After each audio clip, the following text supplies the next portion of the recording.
오늘 내용은 우리가 하는 말에 대해서 다루고 있습니다. 이 야고보서는 좀 구절구절이 참 주옥 같은 구절들인데요. 오늘 우리가 다루게 될 이 주제도 참으로 중요한 주제입니다. 우리의 신비에 새겨서 늘 떠올리고 적용하면서 살아야 할 주제라고 생각합니다. 서두에 간단하게 요약한다면 말에는 두 가지 놀라운 능력이 있습니다. 첫째로 말에는 인격성이 있고 둘째로 창조성이 있습니다. 얼마나 중요한 기능입니까? 가히 이 말이라고 하는 것이 우리의 삶의 모든 것을 좌우한다고 말해도 결코 과하지 않습니다. 자, 본격적으로 내용을 다루기에 앞서서 야고보 사도는 1절에서 이렇게 말합니다. 너희는 만일 선생이 되지 말라고 합니다. 그 이유를 말하는데요. 선생된 우리가 더 큰 심판을 받기 때문이라고 설명을 합니다. 우리나라에도 과거까지 각 마을마다 훈장님이 있었습니다. 그런데 이제 더욱 오래된 고대로 올라가게 되면은 선생님의 영향력은 더욱 절대적인 것을 우리가 알 수 있습니다. 왜 그러냐면은 책과 같은 정보를 조달하는 수단이 대단히 적었기 때문에 그렇습니다. 그야말로 사람들이 살아가는 데 있어서 좋은 선생님을 만나야지, 만일 그릇되고 오류가 많은 선생님을 만났다가는 그 길로 나의 소중한 인생도 잘못된 길로 가버리기가 쉽습니다. 자, 이것은 무엇을 의미합니까? 선생님이라고 하는 것은 한 사람에게 있어서 무한한 책임을 가질 수 있는 존재라는 뜻입니다. 이렇게 저와 같이 설교단에서 하나님의 말씀을 전달하는 것이 얼마나 중요하게 느껴집니까? 참으로 엄중하게 느껴지고 큰 책임감을 느끼게 됩니다. 한 문장 한 문장을 이렇게 꺼내놓을 때마다 참 조심스러운 마음이 듭니다. 만일 확인하지 못한 내용, 불확실한 정보를 전달하려고 한다면은 순간 이렇게 땀이 흐르는 것을 경험합니다. 바로 이 자리는 책임을 져야 하는 자리이고, 또 어떤 내용들은 우리의 생사를 다루거나 좌우할 수 있는 중요한 내용이기 때문에 그렇습니다. 그렇기 때문에 야고보 사도는 많이 선생이 되지 말라고 합니다. 이것은 무슨 의미입니까? 철저한 소명의식을 강조하는 말로 이해됩니다. 두렵고 떨림으로 이 일을 감당하라는 뜻입니다. 히브리서 13장 17절을 참 의미 있게 기억하는데요. 이 말씀이 참으로 말씀 사역자들에게 엄중하게 실현돼야 할 말씀이라고 생각합니다. 읽어드리면은 그들은 너희 영혼을 위하여 경성하기를 자신들이 청산할 자인 것 같이 하느니라, 이렇게 말씀하지 않습니까? 더불어서 말씀을 함께 나누고 있는 분들에 대한 무한한 책임의식을 나타내는 말씀이라고 생각합니다. 자, 오늘 말씀 2절을 보시면은요, 읽어드리겠습니다. 우리가 다 실수가 많으니 만일 말에 실수가 없는 자라면 곧 온전한 사람이라 능히 온 몸도 굴레 씌우리라, 이렇게 말씀했습니다. 자, 우리가 말을 어거하는 도구들을 보면은 말에 굴레가 있고요, 또 말에 곱비가 있습니다. 자, 말의 곱비는 우리가 손으로 이것을 잡고서 좌우로 방향을 틀 수 있게 하는 것이라면은 말의 굴레는 말의 얼굴을 다 동여싸고 있습니다. 그래서 머리를 비롯해서 온 몸을 통제할 수 있게 하는 것이 말의 굴레입니다. 자, 말에 실수가 없으면 온전하고 또 온 몸도 굴레 씌운다고 조금 전에 말씀을 했는데요. 무슨 뜻입니까? 온 몸을 전적으로 통제할 수 있는 사람이 된다는 의미입니다. 말을 잘하면, 그래서 절제력과 자제력, 강한 의지로 무장된 사람이 된다는 의미입니다. 이것은 인격적인 온전함을 가진다는 뜻입니다. 이렇게 말하는 지도자는 참으로 강한 신뢰를 얻게 될 것입니다. 자, 오늘 말씀을 우리가 살펴보면은 말의 능력이 가히 절대적이라고 이야기합니다. 말하는 것을 결코 가벼이 여기면 안 된다는 뜻입니다. 말이 무엇과 같다고 지금 비유를 하냐면요, 첫째로 3절을 보시면은 재갈을 물리는 것과 같다, 이렇게 얘기합니다. 둘째로 4절을 보시면은 배를 운전하는 키와 같다고 이야기합니다. 5절로 넘어가면은 혀는 작은 것입니다. 그러나 우리 몸의 사지 백체 중에서 혀가 가지는 영향력이 절대적입니다. 왜 그렇습니까? 혀로 하는 말로써 우리의 온몸을 통제하니까 그렇습니다. 말의 재갈이라고 하는 것이 있는데 그것은 말의 입에 물리는 쇠를 가리킵니다. 재갈을 물리게 되면 이제 고삐를 잡고서 말을 통제할 수가 있지 않습니까? 또 배를 보시면은 배의 뒤편에 있는 키가 있습니다. 그것은 배를 좌우로 움직이게 해서 배가 가는 방향을 결정적으로 통제하는 것이 바로 키의 역할입니다. 그런데 우리의 혀도 그런 역할을 하고 있습니다. 혀는 사제 백제 중에서 참 작은 모양을 가지고 있습니다. 그런데 우리가 혀로 하는 이 말이 우리의 온 몸에 절대적인 영향을 미칩니다. 우리가 하는 활동에, 우리가 품는 감정에 절대적인 영향을 미칩니다. 그리고 우리의 마음과 영혼으로 생각하는 것을 발설하는 것이 바로 이 혀입니다.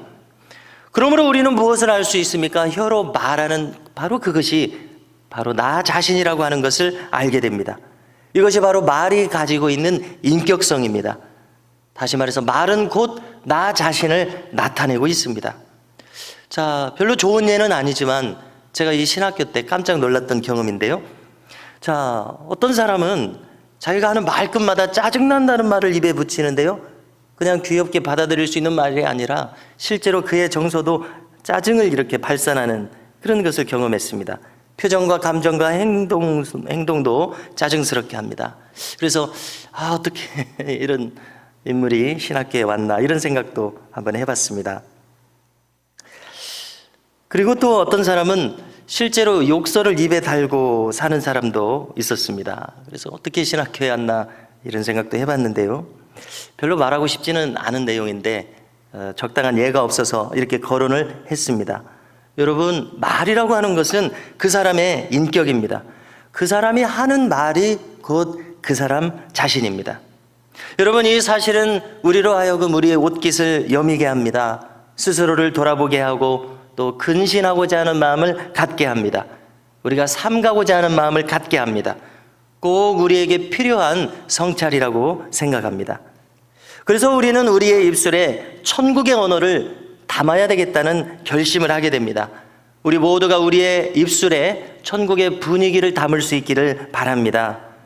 우리가 지난달에 잠언의 많은 부분을 묵상할 때에 말에 대한 것을 많이 말씀하시는 것을 들었었습니다.